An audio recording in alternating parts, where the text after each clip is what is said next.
We're live? Yep. Oh, okay, good. We're live? Yep. Oh.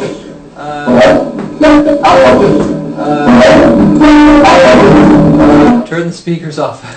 That's horrible. Sound has decided to loop, apparently. How do we stop it looping? Just keep the speakers off.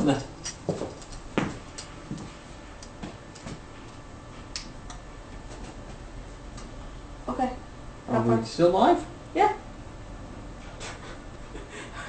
We're still live. Alright, okay.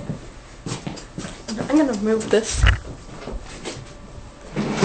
Okay, alright. Hi, folks. Welcome to the Astrology Study Group with yours truly, Alfred, or some of you might know me by now as Al. Last week we covered a whole slew of information about sun signs and ascendants and midheaven and degrees and everything, all math and big introduction to astrology. But here's where we decide to step down to earth and actually take everything piece by piece. This week we're covering introduction to the sun signs, and we'll go over the sun sign of Aries to begin. Now, what exactly is a sun sign? Well, sun sign's very simple. The sun sign is where the sun was when you were born in relation to the earth, or rather, whatever. And it deals with your ego and your identity. And all you need to find out your sun sign is the month of your birth and the day of your birth. So, for instance, I was born on March 22nd. And that makes me an Aries. And that's all you need to find out your sun sign. And that's why horoscopes, Aries, all the horoscopes you read in the newspapers are so popular, because it's so easy to figure out what your sun sign is. Now, the truth is that the traits of the sun sign don't always apply to everybody. A lot of people say that, yes, all the traits apply to me. Some people say that some of the traits apply to them. And then others still go, I'm not really sure that I'm a Pisces, even though I was born, in February. Let's say February 30. Well, I was just saying February 30th. Well, that wouldn't work now. What? Born in February, whatever. Now, but the other thing is that you have to understand that there are a couple of reasons why that might be. We have 10 planets to deal with in our chart. And each of them deal with certain aspects of your personality, depending upon where they fall. And so that is part of the reason to say, for instance, your ascendant sign is the complete opposite of your sun sign, and that's why things are going to be conflicting. And there's also the idea that we were born on the cusp. If you were born March 20th, you were on the Pisces-Aries cusp, and depending upon what time you were born, you could either be a Pisces or all of a sudden a minute later, you could be an Aries. So you tend to have similar traits going on. You're not quite sure where you fall. And the ascendant sign, which is the sign that rules over your first house in your natal chart, also has a lot to do with your personality. Personality you don't always show right away. But we'll get into that as we continue on. Now, as we mentioned last week, there are two things that are involved within the sign, and that is the element and the quality. Sometimes elements are called triplicates, and we have the element of fire, which includes Aries, Leo, and Sagittarius, and they tend to be energetic, adventuresome, outgoing, enthusiastic, optimistic, impatient, egotistical, and self-centered. I'm a fire sign. Can you tell why I feel uncomfortable? But you also have the earth sign, which tend to be steadfast, determined, realistic, down to earth, but can also be stubborn and overly cautious. And that can run into trouble, especially when you're trying to get something going. You tend to miss an opportunity. Now we have the air signs, which tend to be thinkers, very intellectual, very communicative, people persons, people for people. And we also have the fact that they could be detached, aloof, and sometimes difficult to get to know. And we have our final element, which is that of water. And water, they can be sensitive, emotional, extremely psychic, compassionate, creative. At the same time, they can be moody, reflective, protective of their emotions. But now that's just one half of what you can be as far as your sun sign is concerned. We also have the qualities, which are sometimes called modes. Sometimes called modes or quadruplicities. While the elements are called triplicities, the qualities are sometimes called quadruplicities. And we first have being cardinal qualities, and that falls under the Aries, Cancer, Libra, and Capricorn. And these tend to be people with high energy, that take initiative, that call themselves or are called self-starters, and they tend to be fairly impatient as well. But when it comes to the fixed signs, which are Taurus, Leo, Scorpio, and Aquarius, they tend to dislike outside change. In other words, change that comes about from somewhere else. We have a question out there. Yes. What about if you were born earlier than your due date? Would you carry the traits of both, or just the ones of the sign you were born under? That's interesting. I can actually relate to that. I was born a couple of weeks early, and I could have been a Taurus, but I ended up being an Aries now because I was supposed to be born in April, but I was born in March. And that really doesn't mean too much. I believe there is some school of thoughts that would say otherwise. However, when it comes to our purposes, where you're actually born, when you enter the world, depends upon what is in the stars for you. Because it all comes down to what's the most important part is when, where, when were you born? Like what time and where you were born. It has nothing to do with when you were meant to be. It is when you were. So to answer that question simply, if you're early, doesn't matter. When you're born is all that counts.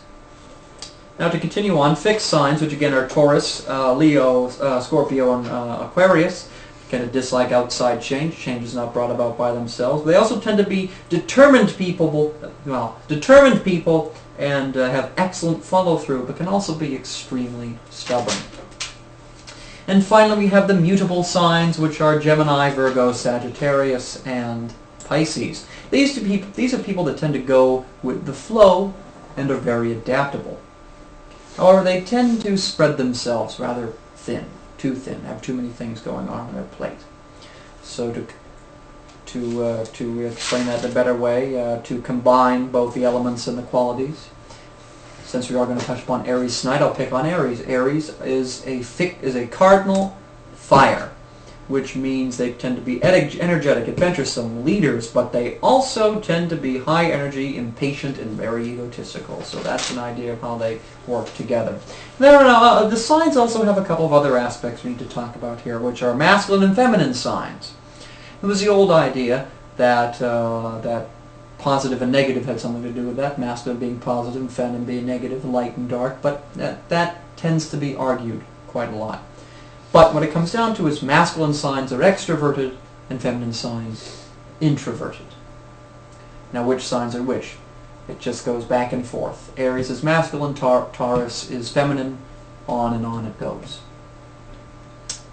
throughout the 12.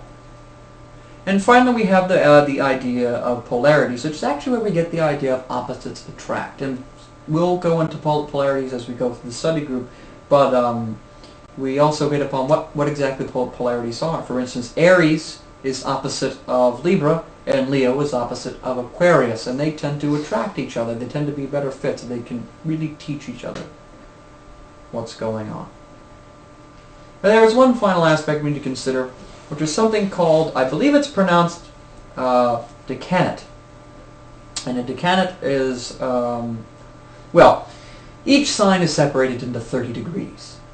But each section of 30 degrees can be set into sections of 10 degrees.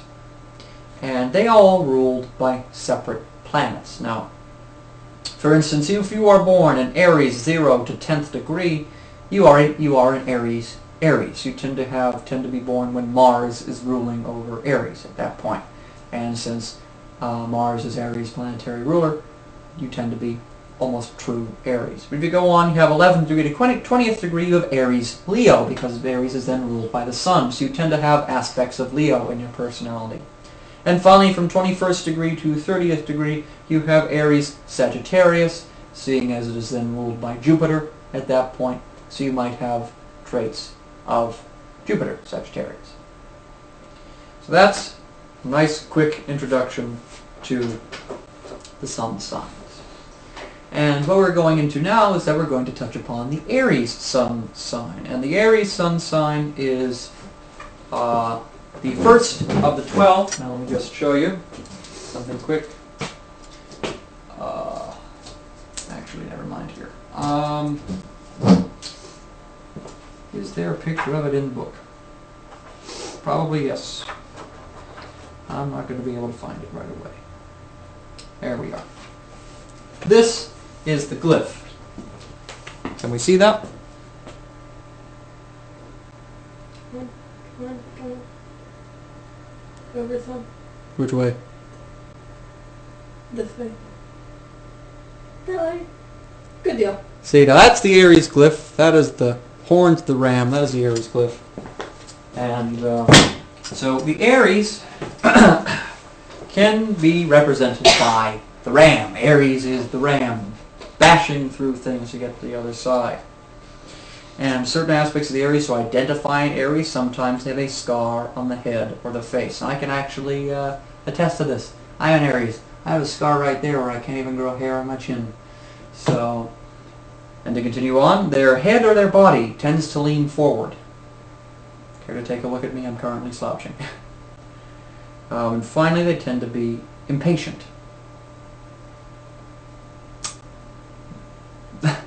Yes, Aries is impatient. Anyway, they are also, Aries is ruled by the planet Mars, and its cardinal fire, as you said. Its color is red, and a couple of the body parts that tend to be associated with Aries are the head, the eyes, and the face. The gemstone associated with Aries is the diamond. The flower is a geranium, and they're known for taking the initiative with the phrase, I am. That's a brief overview of Aries. Strengths include leadership, confidence, and courage. Aries has a good position in the military. And the challenges, they tend to be impulsive, impatient, and lack the ability to finish certain projects. And to go back to the very beginning, the time in which Aries is born is March 20th to April 19th. And Aries have a can-do attitude. Why wait around for the opportunity? Bash through the wall and make your own opportunities. How the Aries tend to see things. But as we all realize that we need to take a great deal of risk in life, the Aries personality tends to want to make a calculated risk. Now they do just jump in and leap of faith, but they tend to have an idea of, I dare myself to do this. So they will calculate a way to effectively go through. But an Aries problem is they need to learn patience. They need to learn a lot of patience. I can attest to that personally. And they also need to realize there's a place where they need to learn to walk away from certain situations. They need to learn to just drop it and move on. When in some cases they can harp on it and tend to deal with things and make it a bit more poisonous to them than it should be. Or poisonous to somebody else. Another big thing about the Aries is that they love new things. So it's a whole idea of, oh, I'm going to focus on this project, but wait, ooh, shiny, over there. It's always something new and spectacular around somewhere else that they need to go to. So they're sometimes known for not finishing their projects. At the same time, an Aries personality tends to be devoted to family, friends, and particularly to their romantic partner. A lot of self-sacrifice is included in an Aries partnership. The Aries tends to do things, doesn't necessarily expect them in return, but at most of the time they only have one at a time. It's only one lover at a time for an Aries. Although not necessarily, but for most part, Aries tend to put one person on a pedestal. Now, as far as career is concerned, they tend to have strengths in the military, within business, can be a great sculptor, and anything that requires leadership, anything working with the hands, making things happen, making things manifest, as the element of fire will often do. Great military leaders tend to be Aries as well, but there have been great military leaders that aren't Aries. But Aries is good for military, business, making money, amassing a fortune. So when it comes to making money, they tend to be very conscious. They rarely splurge, unless, of course, they're with people who they want to be generous with. They are known for being quite generous towards loved ones, especially towards their romantic partner. But if an Aries sat down and decided to figure it out, it would be quite easy for them to amass a fortune. So, in a nutshell, you have the beginning of the stars, the sun signs, and of course what an Aries is all about. And again, an Aries happens on March 20th to April 19th. And that's all about the Aries and the introduction to the sun sign. So I'd like to thank you all for listening in and viewing in. And before we go, though, I'd like to extend this out into the chat room and anywhere else. If there are any questions, anything I'd like to be added, anything at all? Just commentary on different people's signs. It's good to hear. Feel free to share anytime. And so, well, unfortunately next week I won't be here. But 2 weeks from now we'll pick right back up with the Taurus. Let me see here. It's actually we'll be going over the Taurus and Gemini signs when I return in 2 weeks. And until then, may you all blessed be.